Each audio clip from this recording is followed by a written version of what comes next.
Hello, are you looking for ways to stay ahead of the curve in your career, lifestyle, or business? Do you want to drive meaningful change for the planet and your community? Then this podcast is for you. Yes, you. Join me on this 30-minute conversation with experts, leaders, and change makers as we explore practical solutions and sustainability success stories that inspire impact. My name is Oke, and I'm your host on the show.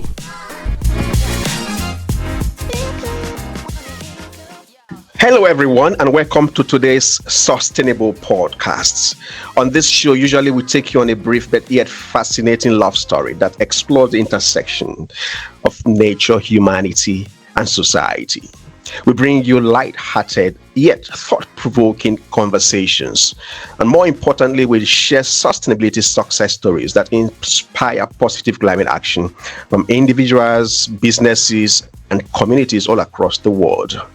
I assure that you get value for your time by learning practical tips on how to replicate good and simple practices that bring you the satisfaction of contributing to a peaceful planet, thriving communities, and profitable economic endeavors.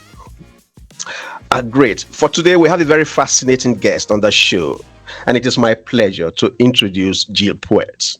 Hold on a minute. You need to hear a bit about Jill before she comes on. Jill is the co-founder and CEO of the Organization for Responsible Businesses here in the UK. Jill is a decorated author and was listed in the NatWest Wise 100, which recognizes the most inspiring and influential women in social enterprise, impact investment, and mission-driven business. Her background is management accountancy, and she has worked with small businesses for 40 years in various roles. 40 good years. The ORB is the UK's membership organization that not only caters to the interests of micro, small, and medium enterprises, but also helps them advance their social good and sustainability agenda. Now, if you know that SMEs contribute no less than 95% to the economy of the United Kingdom, you sure would pay close attention to what Jill's got to say to us today. It sure promises to be engaging. You're welcome. Jill, do you mind saying hello to our audience here in the UK and all around the world, please? Of course. Hello, everyone. And okay, thank you very much for inviting me on the podcast today. It's lovely to be here.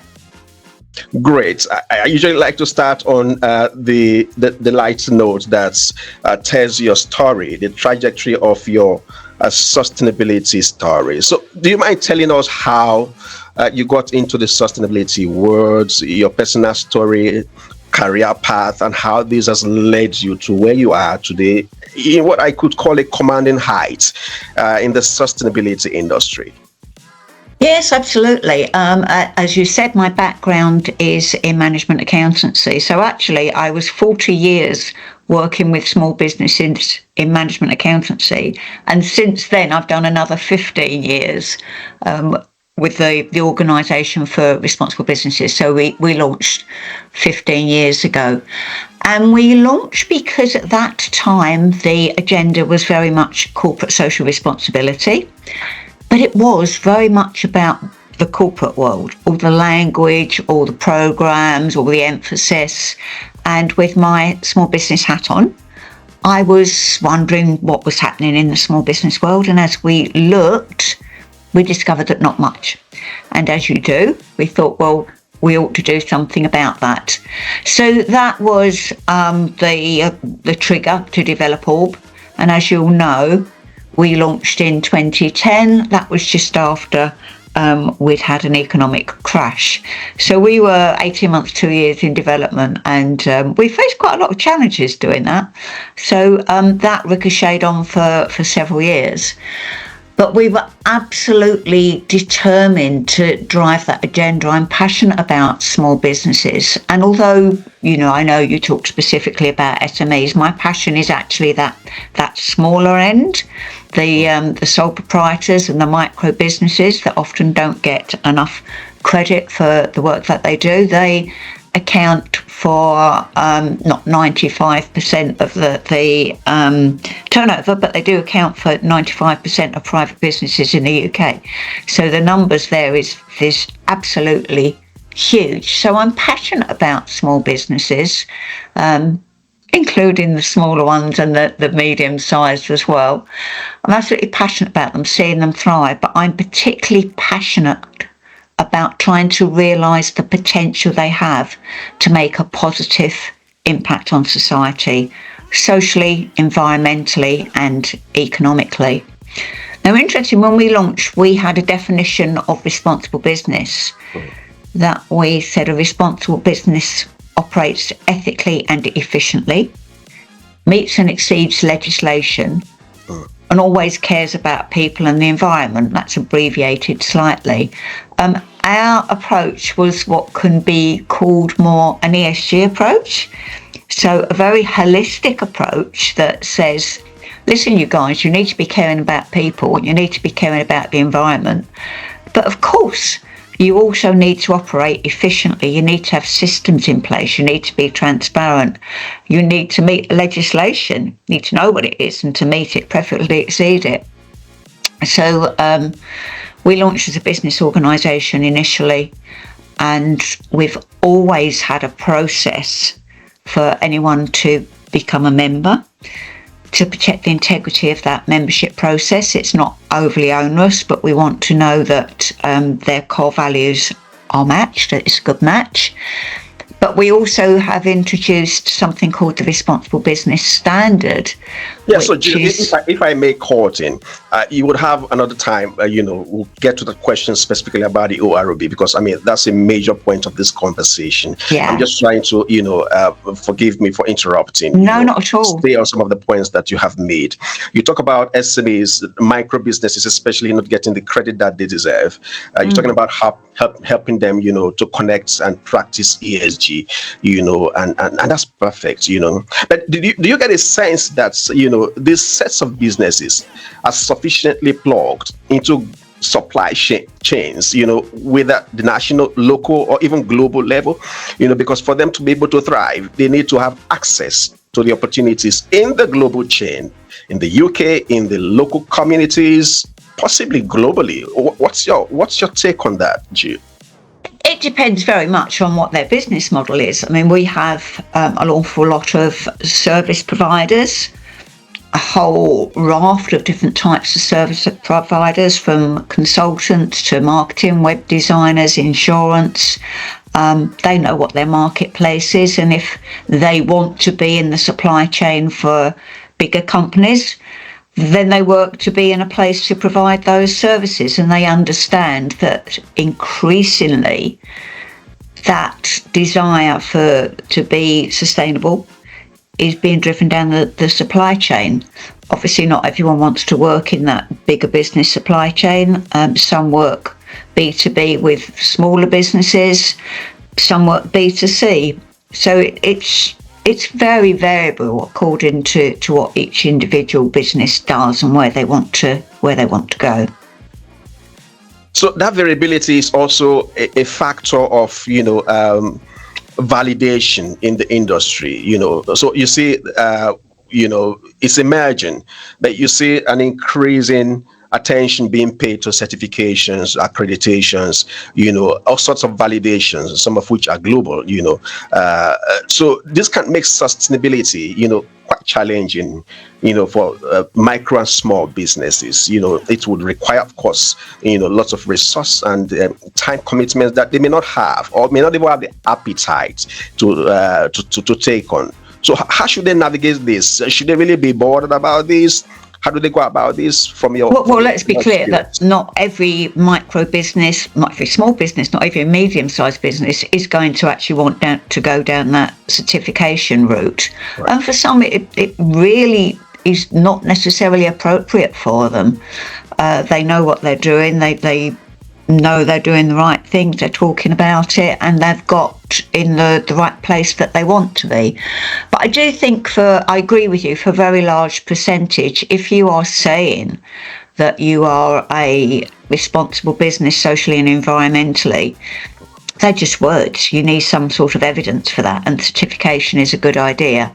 Now, as you say, it's an absolute minefield when people are looking for certifications, and it depends whether they want something very specific or whether they want something that is broad-based. Now, there tends to be a lot of movement towards environmental sustainable certifications, and that might be right for some according to what they want to do. What we've done, and this is something we did in 2011, we launched the Responsible Business Standard. We developed that in conjunction with Anglia Ruskin University, and it's validated by them. But it's very broad, very robust, but it's designed specifically for small businesses. It's evidence-based. So it's not because it's small businesses for small businesses. Doesn't mean that's easy peasy. They've got to make an effort, but so much out there is just not really aligned with being appropriate for a small business. And then you factor in the high costs and time and things like that. So, yeah, I think we have a good option for that marketplace. And our option isn't global. It's very specifically UK based. And it also includes UK legislation, because you can't be a responsible business if you don't know and meet legislation. So I think that's important. I mean, lovely. I was just going to come to that, and you have just touched on it. How you are helping at the ORB to close that gap. Around certification, evidence, and validation. And now you talk about legislation and bringing all of that into the mix of what you do at the ORB. But are there other specific ways that you help to enhance the fortunes of micro, small, medium-sized businesses, especially in helping them to become more sustainable and be able to benefit from supply chains? Well, part of the process of going through the certification is they need to do one of our courses, or we have a 6-week facilitated ESG course that covers the framework of the course, but it also includes an awful lot of other resources and signposting. And the idea of that is that it can be a standalone course as well, because there's a lot of information, but it takes the framework. And in each topic, we're not saying, right, this is the topic, this is where you need to be.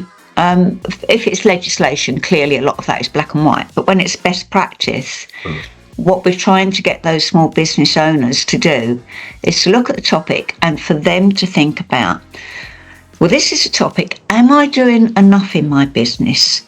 Could I do a bit more? Should I do a bit more? What will that look like? What steps do I need to take?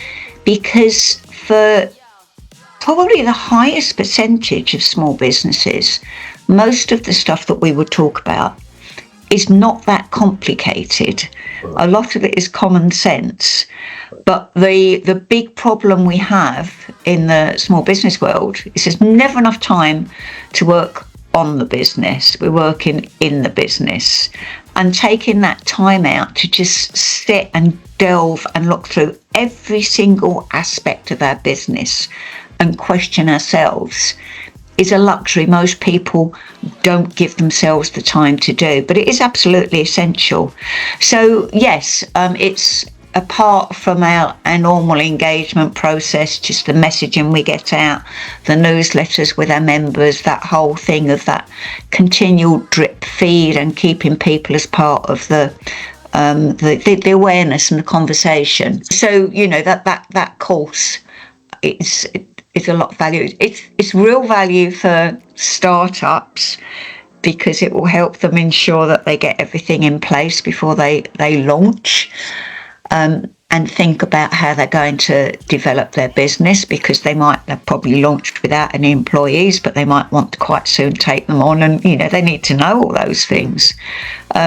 We would say actually that the course is appropriate even for the CEO of one of the largest companies in the world. Not that they would ever do it, but sometimes what we need in general terms with anything is just to go back to basics and work from that ground up, because if you lose track of where the basis is, and that's not strong enough in any topic, everything falls apart. that going back to the basics is where we appear to have lost it, given the attention, the frenzy around, checking the boxes. Then we'll come right back to those sets of questions. We just want, to go put up what we call the sustainable data dive. It's part of what we do to educate and enlighten our audiences. And then you may speak to it if you will. But just a moment for our audience to listen to this, and then I'll come back to you, Jill. Sustainable data dive. Sustainability is creating massive opportunities for small and medium-sized enterprises worldwide. Let's dive into the key data. First, there's a $789 billion green finance pool available to SMEs. In fact, 73% of financial institutions now provide tailored funding options for businesses committed to sustainability. Next, consumer demand is on the rise too. Consumers are showing they're willing to pay a 9.7% premium for sustainably produced products. When it comes to growth, the numbers are promising. Sustainable businesses are reporting growth rates ranging from 7.7% to 23.1%.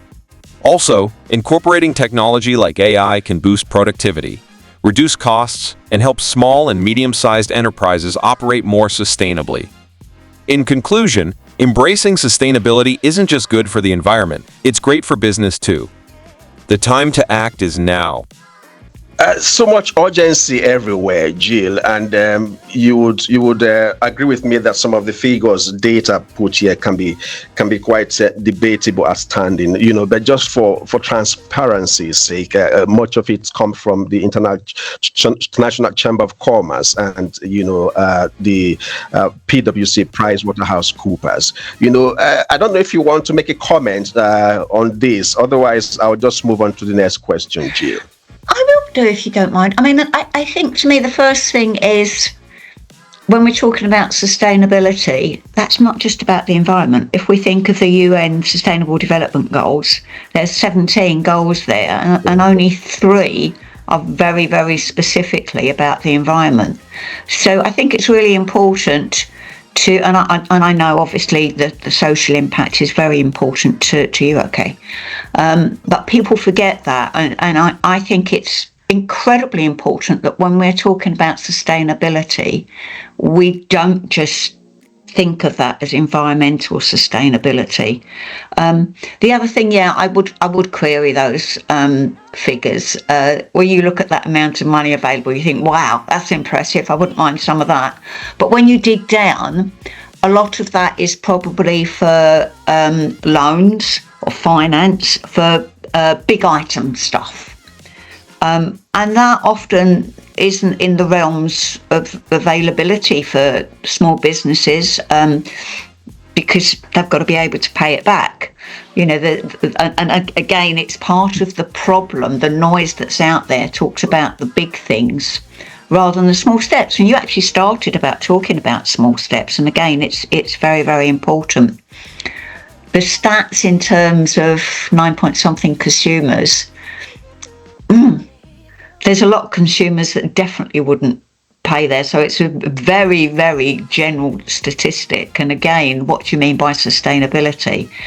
So I think it's, you need to be a bit, not you, but one needs to be a bit careful in terms of those very generalistic statistics. Having said that, we have always said from the day we launched, doing good is good for business.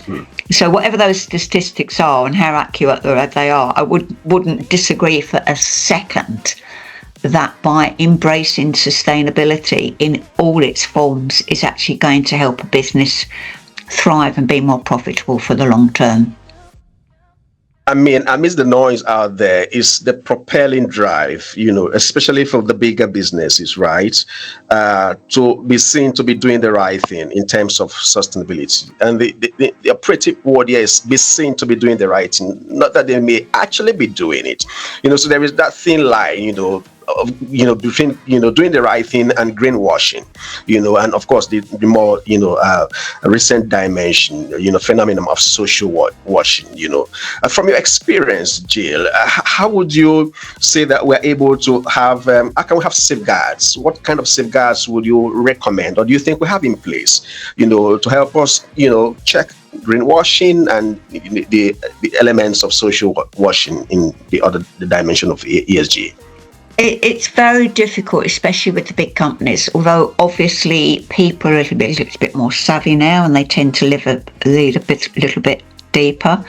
And again, with the corporates, it's very easy for them to talk about some of the things they've done on environmental sustainability, which are often good, but they're things that by its very nature are going to reduce in the overheads.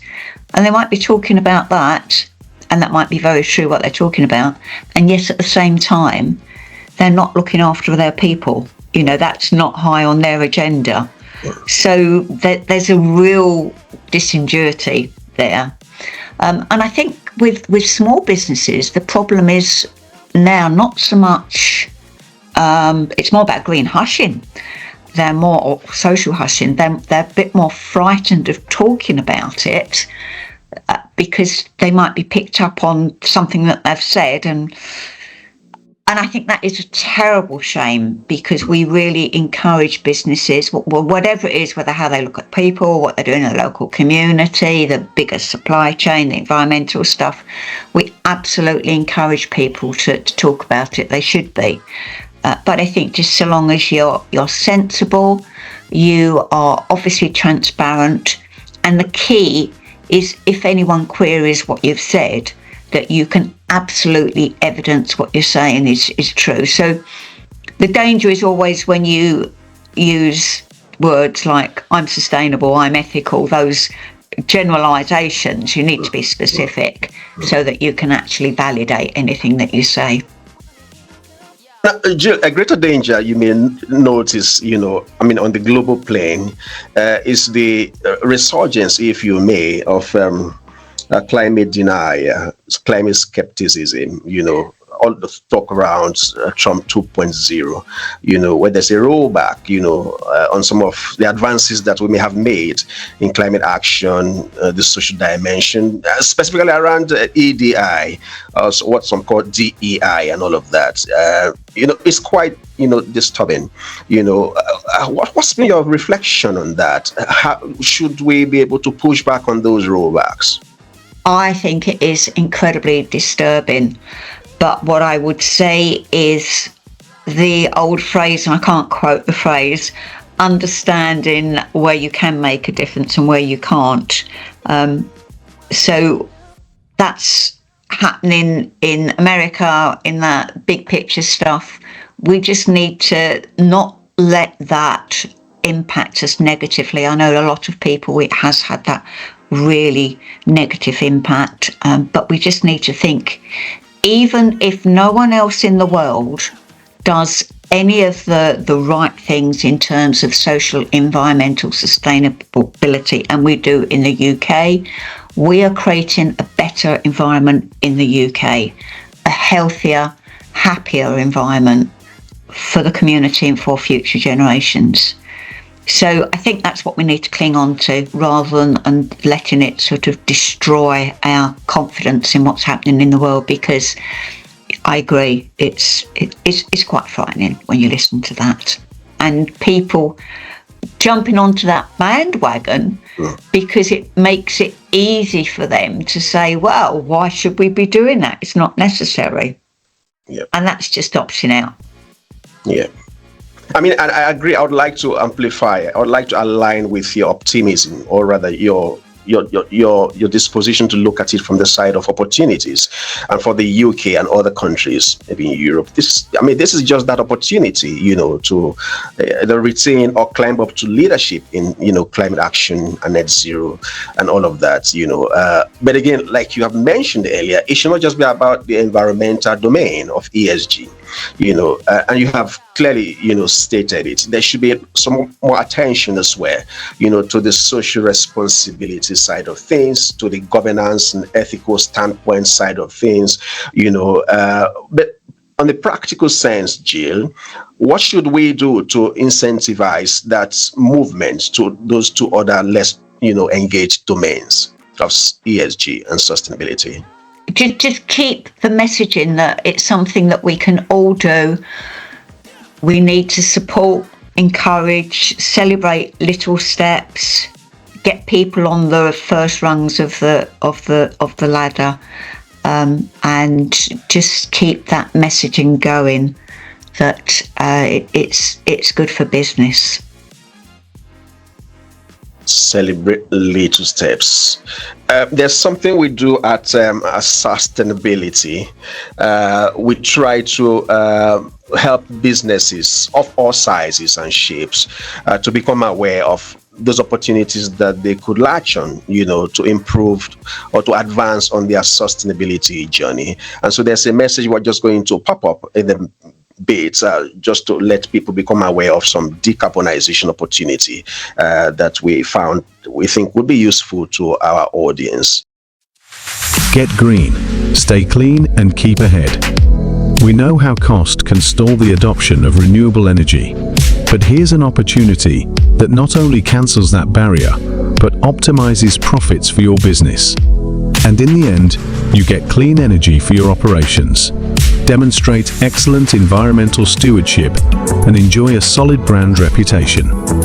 AMW Renewable offers the following irresistible deals: £30 million funding, zero upfront cost, solar PV, LED lighting, EV chargers, large battery storage, and a mix of option. Up to 50% savings on energy, 25 years fixed billing, new roofing options, carbon credits, clear pathway to net zero, cool cash from sales to the grid and surplus energy storage. For more information, get in touch with JASS at 074545 21030. You can also contact Mr. OK on 07466578979. Alternatively, you may reach out to Mr. Paul on 07939842850. For more renewable energy opportunities, feel free to send us an email at hello@sustainability.co.uk.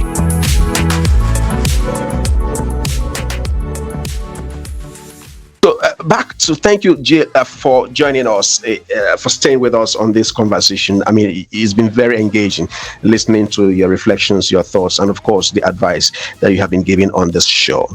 And you spoke about small little steps that should be celebrated.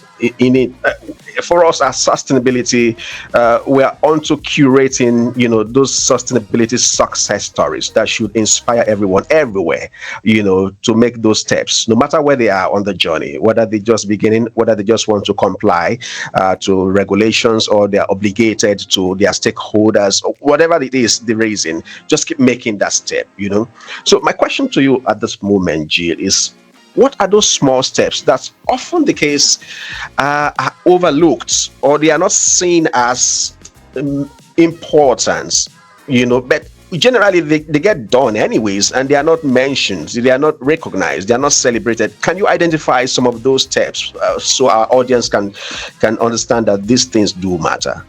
There are just so many, and a lot of it will relate to the same sort of things that we talk about with consumers. Those very little things, like putting on an extra layer of clothes and turning the temperature down a degree, not putting too much water in the kettle, tiny little things, but obviously thinking about how you travel, things like that. One of the things that is so often overlooked that a lot of small businesses and consumers should be considering is the impact of IT. We all know that AI, for example, is going to be a phenomenally useful tool. It is also phenomenally greedy with power, which a lot of people don't realise. And of course, where we put our money. So things like not upgrading your electric and electronic equipment when you don't need to, and then if you do need to upgrade, making sure that they are repurposed in the right way. Finding out about where you're banking and the impacts of that, because the majority of the high street banks, they will invest your money into perhaps things like fossil fuels that you would rather they didn't. And that is a hugely impactful change if everyone moved their money to the type of banks that don't invest in tobacco, fossil fuels and things like that. Will make a huge amount of difference. So they're things that are comparatively small, but actually can have a very, very big impact. Sometimes people get little light bulb moments. I've got a lovely story of one of our newest members. I don't know if there's time for me to tell you that. Please, by all means, please. Okay.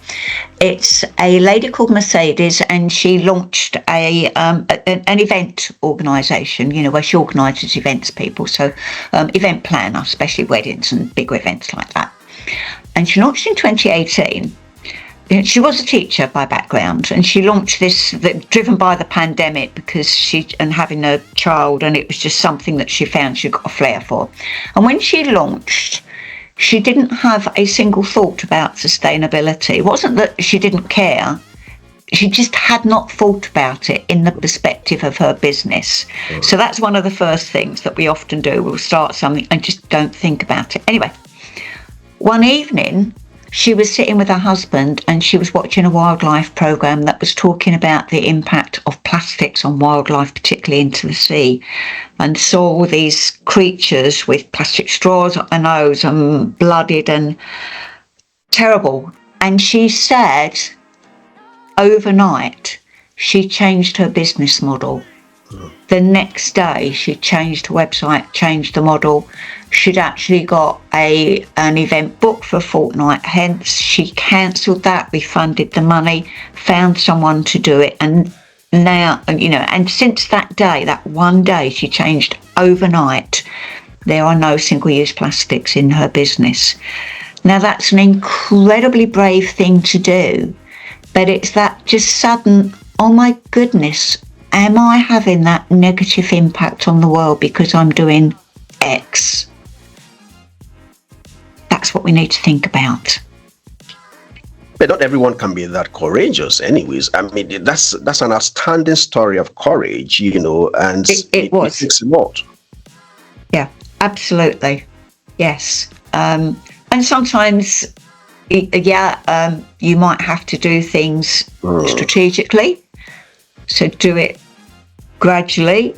But once you've got that realisation that actually you're doing something that is having a negative impact, whether that's environment, people, whatever, then you can start to address it. And it goes back to that whole thing about thinking about all the things that you are doing. Strategically, being able to design sustainability into your business from the beginning, and not as an afterthought somewhere down the line. I should have been doing this. I should not have been using plastic. But that broad range thinking that tells you, okay, this is what is permissible. This is what the legislation says. This is what common sense says. This is the direction the world is moving. This is how we need to preserve the planet. This is how we need to be more economically sustainable. So all of this is, and for my own small business, sustainability. These are the kind of strategy we are putting together to help businesses achieve. So when you want to start, wherever you are in your business, you need to design sustainability into your business. That's the only way you can be, rather than be ad hoc, rather than just be spontaneous, moved by the wind. You already have a plan and you are strategic. Let me ask you this question, just a second to the last of the questions for you, Jill, before I let you go. You have done 40 amazing years, in helping small micro businesses and all of that. And it doesn't seem like you're tired. You don't look tired. Do you have something, that you are looking to also to further achieve? Something, another light bulb moment that you probably are working on? Is there some big push that you're looking to also make, before you finally look, hey, look, I've done enough for my bits? I'm in a situation at the moment where we need to build our team, because the Organisation for Responsible Businesses is not for profit, member owned. We've got a board of directors. Although I launched it, we gifted the company to the members a couple of years ago. But I'm still the CEO. I'm still driving it, and we need to get a team in place. And I don't get paid either. We need to get a team in place. So that I can gradually start to step back. Because our focus is on small businesses, that doesn't necessarily generate the highest income. So the thing that will help me just step back a bit and start to do other things and let some younger person with the energy to take it to the next level, we need to get some finance to help us do that. So it's amazingly just a financial thing in terms of why I'm still here driving it forward.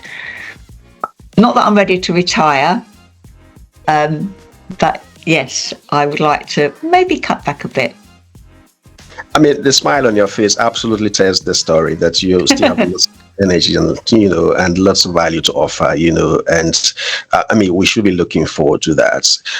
For your final thoughts, what would you say to our audiences across the UK, around the world, having listened to you, this engaging last 30 or so minutes? What is that thing you'd like them to take away with that you probably haven't said? No, I think it's probably just, despite all the negativity, there is a lot of good things happening. So hang on to the good things, celebrate them, wherever that's coming from, whether that's consumers, your local community, the big people, the little, whatever, anything positive. There are certain magazines and websites and things that always celebrate that. Read those rather than negative stuff, and keep doing whatever you can to make a difference, the little bits. Lovely. The little bit counts, right? There you have it, guys. Thank you so much, Jill. It's been an amazing conversation with you. Jill Poet is the founder and co-founder and CEO of the Organization for Responsible Businesses here in the UK. We invite you to check out our profile, and the link to our LinkedIn. Do you mind if we put that on our blog of the podcast? Of course, Jill? No, that's fine. Very happy for you to share, and I'm always happy to speak to any like-minded person. It's normally one of the nicest parts of my week. Lovely. So there you have it. Show some love to Jill, show some love to nature, to humanity, society, by sharing this podcast with your friends, your non-friends, I do not want to say enemies, with all your networks. At SOStainability, we help you find the spark in your business and social endeavors. Spark spelled as SPARC, being strategy, policy, action plans, reporting, and communication. On the business side of things, if you want some help in that direction, please shoot us an email at hello@sustainability.co.uk. That would be hello@sustainability, SOS, not SUS, sustainability.co.uk. And we're happy to engage with you. Of course, do feel free to share your feedback on this podcast as we strive together, one at a time, each place, everywhere, to create a sustainable world. Till I come your way again on the next SOStainable Podcast. Please look after yourselves, and thank you for joining us today. Bye for now. Thank you for tuning into the SOStainable Podcast. We hope today's conversation inspired you to take action for a better and more sustainable future. My name is Oke, and I invite you to contact us for policies and practices on sustainability and climate action for your business and community. Please send your feedback and success stories to hello@sustainability.co.uk. We would love to hear from you. Don't forget to share this podcast and subscribe for more success stories and practical tips. Until next time, let's keep making impact for a greener, serene, and resource-secure future. Bye for now.